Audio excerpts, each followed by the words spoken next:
tua. Terus terakhir sebagai penutup, ini kalau jelaskan masalah hormat atau ta'atim. Orang itu dihormati, dimuliakan ada beberapa hal. Ini penting, jenengan harus pintar cerdas memahami penting. Ada orang itu dihormati karena tua, karena umurnya. Ini gak butuh ngalim, gak butuh soleh. Asal ada orang yang lebih tua daripada kita, wajib kita menghormati. Tidak wajib taat. Urusan taat dengan hormat itu beda. Kalau taat, pastikan yang kita taati adalah hal yang menjadikan kita baik. Ada orang tua, orang tuanya jenengan, bukan jenengan, ada orang anak punya orang tua, nakal orang tuanya. Kira-kira masih wajib hormat apa enggak anaknya sama orang tuanya?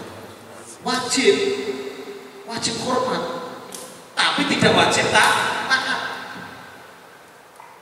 Tidak maksiat, tidak nakal, enggak boleh.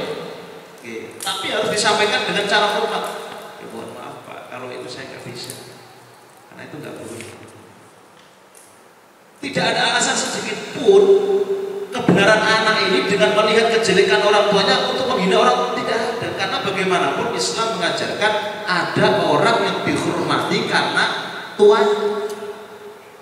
Enak dong buatan ajaran Islam ini. Pokok agar lebih tua daripada kita wajib dihormati. Sebisa mungkin terserah jenengan cara menghormatinya bagaimana. Wah dia kan kurang ajar itu, nggak punya akhlak. Loh, ini bukan masalah ketaatan, ini masalah hormat. Nah, hormat itu nggak ada kaitannya dengan taat. Anak hormat dengan orang tua, kita hormat kepada orang yang lebih tua. Masih orang tua yang nggak ada ini misalnya, ya begini, nggak apa-apa jarang. Kan kita nggak disuruh taat, disuruh hormat.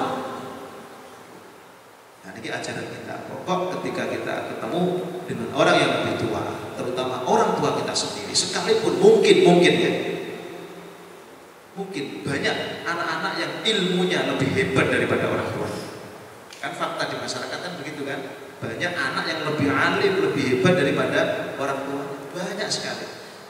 Tapi secara hormat bagaimanapun tidak ada orang tua harus hormat pada anak itu, tidak ada. Yang ada adalah anak harus hormat kepada orang tua. Urusan nanti taat adalah siapa yang paling bisa mendekatkan dia kepada Allah, itu harus kita taati. Terus yang kedua, ada orang itu yang dihormati itu sebagai ilmunya. Ilmu itu sifat. Ketika sifat itu melekat pada zat, bisakah sifat itu bisa? Kalau kita punya alasan, kita boleh beralasan. Kita ketika melihat orang yang maksiat, kita boleh benci maksiatnya, tapi tidak boleh benci kepada orangnya. Pernah dengar cerita? Kalau kita lihat orang yang nakal, itu adabnya Islam mengajarkan, tetap kamu tidak boleh mencaci. Kalau mau kamu benci kelakuannya, datnya bisa. Loh, bagaimana bisa antara zat dengan sifat itu bisa itu? Jadi tadi cara bedakan adalah antara hormat dan taat. Kapan kita harus taat dan kapan kita harus hormat. Bedakan ini. Nah, ada orang yang dimuliakan sebab ilmunya. Ini gak pandang usia. Gak pandang usia. Pokok dua ilmu bisa mengajarkan kebaikan, kita muliakan dia. Bukan karena usianya, bukan. Karena hormat usia itu syai'un akhar, urusan lain. Kalau urusan hormat kepada orang tua, umurnya itu alim, gak alim, nakal, gak nakal, tetap hormat. Tapi kalau urusan ilmu itu gak ada kaitannya dengan umur. Pokok anak wong duwe ilmu, manfaat apik itu dihormati. Bukan wujud zatnya orangnya, tapi ilmu yang nempel di zatnya orang tersebut. Apalagi ilmu itu bisa mengantarkan kepada kita untuk menjadikan kita menjadi orang baik. Kalau bahasa agamanya bisa mendekatkan kita kepada Allah Subhanahu wa Ta'ala. Ada yang ketiga, yang terakhir. Tadi bisa dipahami bahasa saya. Ada yang dihormati sebab nasab. Lalu dihormati sebab nasab itu ada. Contoh, saya punya guru kiai, punya anak, berarti nasabnya anak saya anaknya guru saya itu bisa saya muliakan bukan karena dia pinter ngalim, tidak, tapi karena memang dia anaknya orang yang pernah berjasa di dalam diri saya. Misalnya jenengan punya orang, tapi kalau sampai ya, terus dia anaknya juga layak jenengan hormati, bukan sebab ilmunya, bukan sebab umurnya, tapi sebab nasab kebaikan yang pernah ditanam kepada diri jenengan. Urusan taat beda. Anaknya mengakal ngomong aku loh, beda.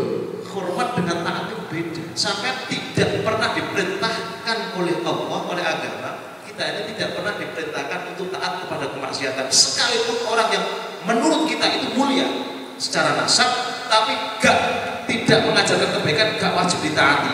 Tapi urusan hormat tetap wajib hormat. Saya bedakan ini. Betapa indahnya ajaran kita. Tidak ada alasan sedikit pun untuk mencaci, itu tidak ada. Tidak ada. Tidak ada. Guru-guru kita tidak pernah mengajarkan seperti itu. Misalkan ada kekeliruan, mungkin saya pribadi ada kekeliruan, itu pribadi saya, bukan ajaran guru saya. Jangan bilang santri langitan kok kayak gitu. Tidak.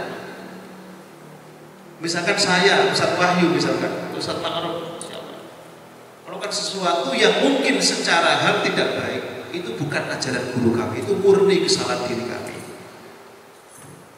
Faham maksudnya ya? Nah, cerdas itu paham. Arahnya kepada itu paham. Saya tidak pernah diajarkan guru-guru kami itu tidak pernah. Sampai kumpul, ngopi bareng, ngaji bareng.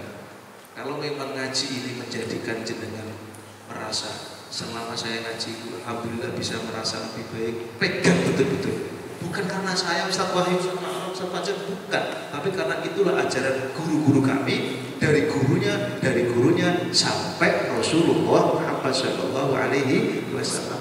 Kalau jenengan kumpul di majelis kok punya rasa mahabbah, ada sedikit senang dengan Allah, walaupun dalam hal-hal tertentu, misalkan tidak sesempurna guru-guru kita, itu adalah bentuk tetesan dari ajaran Nabi yang ditularkan kepada sahabat sampai guru-guru kita. Tidak ada kebaikan yang tidak menular kalau tidak ditularkan. Faham maksudnya? Artinya kalau jenengan misalkan setelah ngumpul ngaji di majelis ngaji, kok ada perubahan yang menjadikan jenengan minimal ini Gusti Allah dalam hal tertentu lah, walaupun tidak 24 jam. Itu hakul yakin, itu barokah dari tetesan rohaniah Rasulullah yang turun dari guru kita sampai kepada kita. Misalkan ada yang jelek dari kita, ingat itu bukan ajaran kita, bukan ajaran guru kita, tapi itu murni kekurangan dan kesalahan kita. Jadi ojo gowo majelis kok enggak pernah kan majelis ngajari jenengan bukan elek, pernah sing tahu ngumpul awak dhewe, pernah gak majelis mungkin di majelis mana gitu ngajari jenengan elek, pernah kan? Nggak pernah kan? Misalkan ada yang tidak baik itu murni, ya saya akui sendiri dari saya sendiri.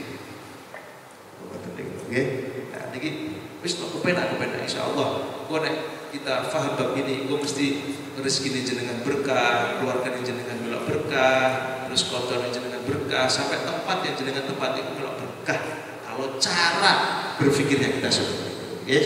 Itu sebagai motivasi. Ini betul kalau buka dulu kita buka tok tak tawasuli, dibuka niki menjadi asbab dibukanya hati kita oleh Allah Subhanahu wa taala. Nggih, iki yo rasa kangen juga aku delok ngene kangen lho. Masuk enggak play ini yo kangen. Alhamdulillah. Sebon mawon. Nanti kita makan sama-sama iki sedekah dari Ustaz Rizky. Ayo pokoknya saya senang Ustaz datang, kayak tahu ya atau tidak ya nggak tahu, soalnya itu biasa. Saya tuh selalu khusnudun. Jadi katanya begitu, jadi insya Allah nanti monggo nanti di bareng khusus sudah kayak beliau diterima oleh Gusti Allah Taala di wa ala kulli niyatin shalihah al-Fatihah.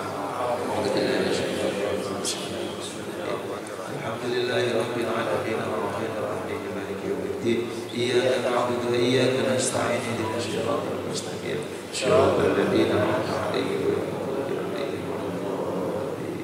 Amin. Demikian dari saya, apabila ada kurang dan lebihnya mohon maaf.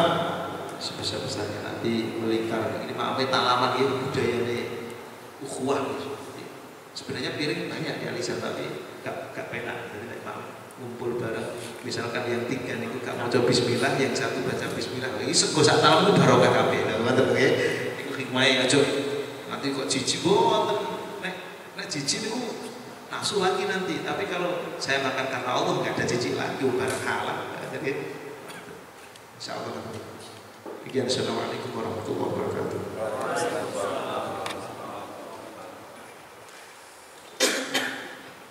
Ini